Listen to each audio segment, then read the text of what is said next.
is up, YouTubers, lovers of budget cars and bikes? Welcome back to the channel if you are a subscriber, and welcome to the channel if you've just stumbled across this video.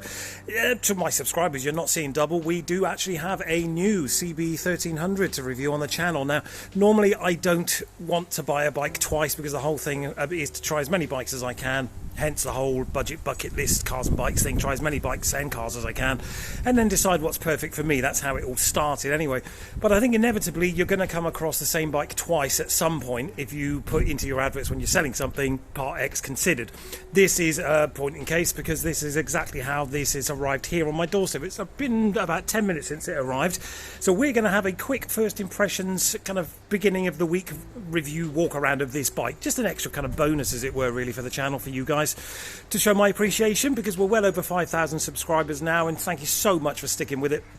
It means the world. I mean, it's mind-blowing to me that we've got 5,000 subscribers, getting close to 6 actually. So on that note, if you haven't subscribed, consider doing that. That will always help, and you'll see more of this kind of stuff. Anyway, back to the bike. It's a 2004 CB1300. I think it's same as the last one we did actually, with 30,000 and something miles, nearly 31,000 miles. As I said, it's just arrived on the back of the truck, and we're going to have a little look around it together. The first thing I've noticed is the barrel here. And maybe you guys can chime in and let me know about this. This barrel here, the key is really hard to get in there, and the barrel seems to be just spinning round and around and around. If I just pull this key out ever so slightly, he says, I'm not going to do it actually because I don't want to do any damage. I'm going to have to look into this. And this stupid alarm thing here, it keeps going off. I don't like alarms on bikes, never have done, don't see the need for it where I am at least. So I'm going to unplug it. I don't like it. The other guy can plug it back in. Whoever buys this bike can have that if they want. I suppose it's nice to have it on a bike, depending on where you live. Anyway, so it's got the Oxford heated grips, which is always quite nice. It's got Renthal bars. It's got some kind of brushed aluminium look covers for the brake and clutch fluid reservoirs, which I've not seen before. I don't remember seeing that on the last one. Original mirrors. It's got original indicators, which is brilliant. It's got a radiator guard at the front as well, which is always nice. But look at that engine. That is just in incredibly good condition. I think you'll agree. It's obviously been quite well looked after, this bike. The swing arm looks stunning. The shocks look brilliant. It's got, by the looks of it, a carbon fibre rear hugger. Again, rear indicators are original. This is, well, what do you do? If I was keeping the bike, I wouldn't have this on here. Don't like it. Don't need them. Don't like that. Again, if you've been on the channel for a while, you'll know I don't like back boxes on bikes. Ugly. Anyway, I digress. It's missing its red stripes down the sides. I don't know whether that was a conscious decision from whoever owned the bike before. Can't tell what's happened with that. It does detract from the bike, in my opinion. And when they took it off, they've left this kind of residue. I don't know if you can see that all down here. It's like a glue residue. The guy did say he's tried to get this off. It almost looks like someone's cut it off, because you'd think that was glue, but it's not. I'm going to try to get it off anyway.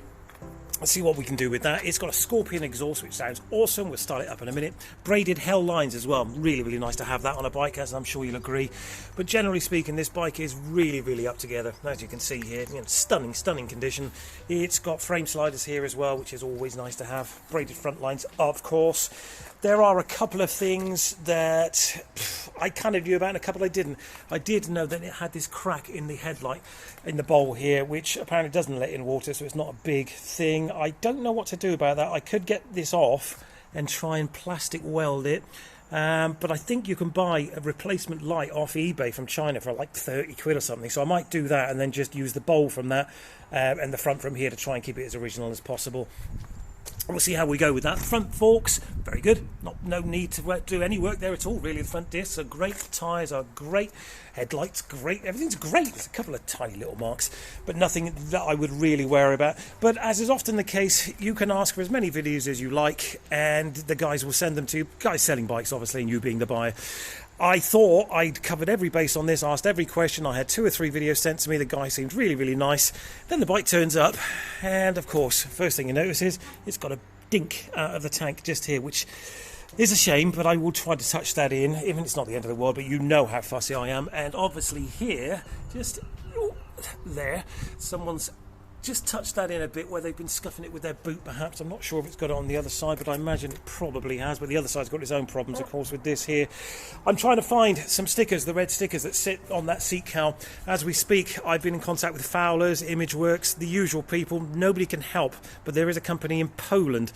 I've sent them an email. They're going to look into that for me, so fingers crossed. I would like to replace them. They're about 60 quid a set, though, so, you know, I think it's worth it, you know, because this bike's coming to me pretty cheap compared to the last one. I will talk to you about prices on that. What I want to do, I mean, the reason I've done this is, as I said, a quick bonus video for you guys to see what's happening on the channel before we get into the other stuff that I've already got lined up for you. And because I wanted to take you out on a ride with me on this. I won't do it today because although the sky's blue there, it's black over there and it keeps absolutely hammering it down with rain.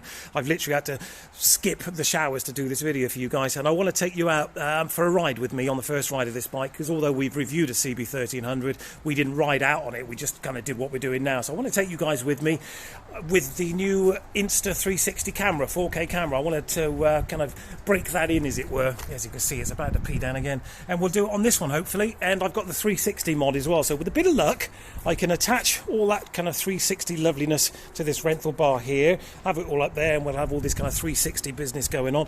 Now I'm going to try and start it, but I don't know which one does what on here, so bear with me. Right, I think that's turned it off. I guess we'll find out. No, that didn't. Alright, so it's this one. Alright, you see why I don't like them? They're a real pain in the bum. Anyway, let's start this up. He says confidently. There we go, that's better. You wouldn't think I'd had so many bikes, would you? Now it is running a little bit lumpy. Now I can only assume, the idle that is, I can only assume that's because of this unbaffled, as you can see, Scorpion exhaust. He didn't give me the baffle, which is a bit of a shame, but it's not overly obnoxious. The engine sounds absolutely butter smooth, I think you'll agree. There's nothing there that would make me think, oh my god, what's going on there? There's no ticking, no clacking, no nothing.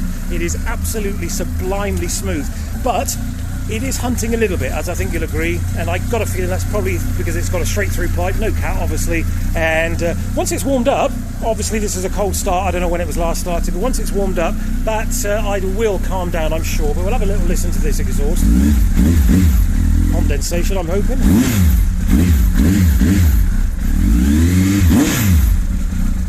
Very nice, we do like a bit of that. 30,985 miles.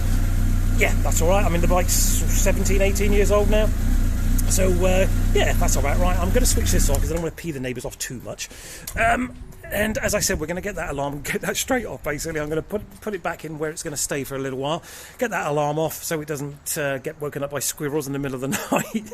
And we're going to come back to this. I may just chime straight in with the ride-along. So if it just cuts from this to the ride-along, great. Otherwise, I'll do another video and I'll put that on in a couple of weeks or whatever. Anyway, if you haven't subscribed, consider doing that. Give the video a thumbs up, like, share, subscribe, all that good stuff. And we will either just, as I said, chime it in. A bloody alarm's going to piss me off. We'll either chime in the ride straight away now, or this will be the end of it, and we'll do the ride on another day when well, I can be bothered to go out in the cold. All right, anyway, thanks for watching. Hope you enjoyed it, and look forward to seeing you on the, well, you'll see me, I guess, on the next one. All right, take care, guys. Thanks a lot.